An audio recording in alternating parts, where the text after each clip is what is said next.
Alors, le quatrième critère, c'est le critère d'Alembert. Critère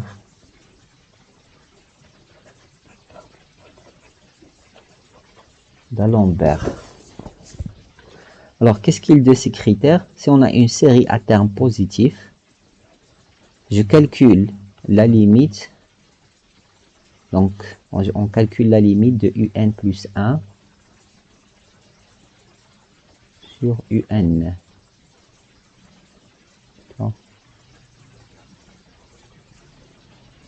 Donc, on a une série sigma de un positive avec un positif. Et je calcule cette limite. Alors, cette limite, elle est positive. Je vais l'appeler L. Alors, si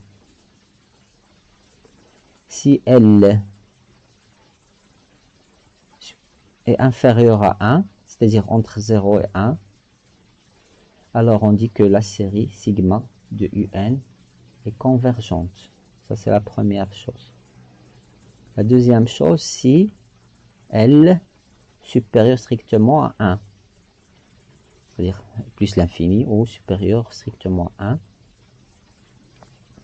sigma de un est divergente.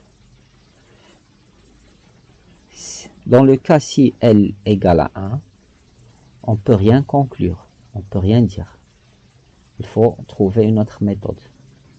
On peut rien conclure. Ok. Exemple. Je vous donne par exemple la série suivante, sigma 2 à la puissance n sur n factoriel.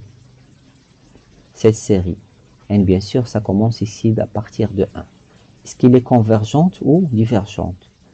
Alors, on va calculer la limite de un plus 1 sur un.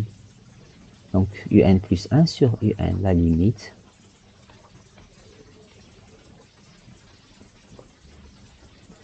un plus 1 sur un.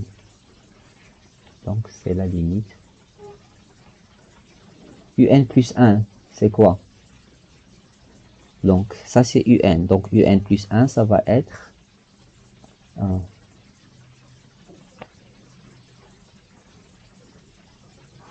Donc, un plus 1, c'est 2 ici.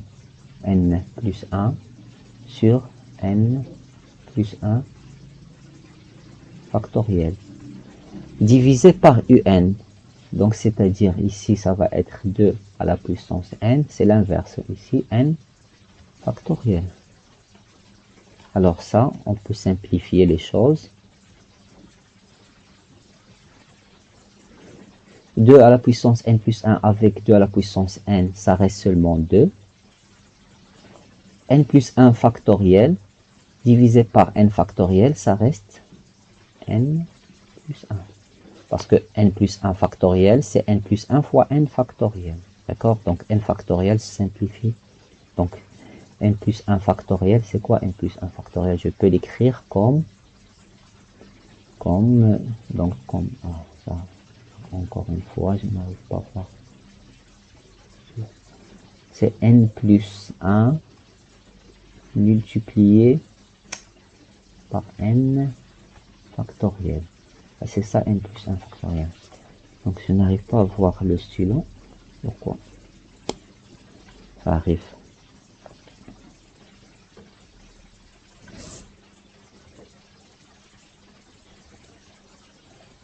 Ok. Ça arrive parfois comme ça. Alors, donc n plus 1 factoriel, c'est n plus 1 fois n factoriel. Le n factoriel se simplifie avec le n factoriel, ça reste n plus 1. Et cette limite-là, donc, c'est 2 sur l'infini, c'est 0. Et qui est inférieur strictement à 1. Donc, d'après notre critère, d'après le critère d'Alembert, ce qu'on dit que, puisqu'il est inférieur à 1, sigma de un est convergente. Okay. D'après le critère d'Alembert.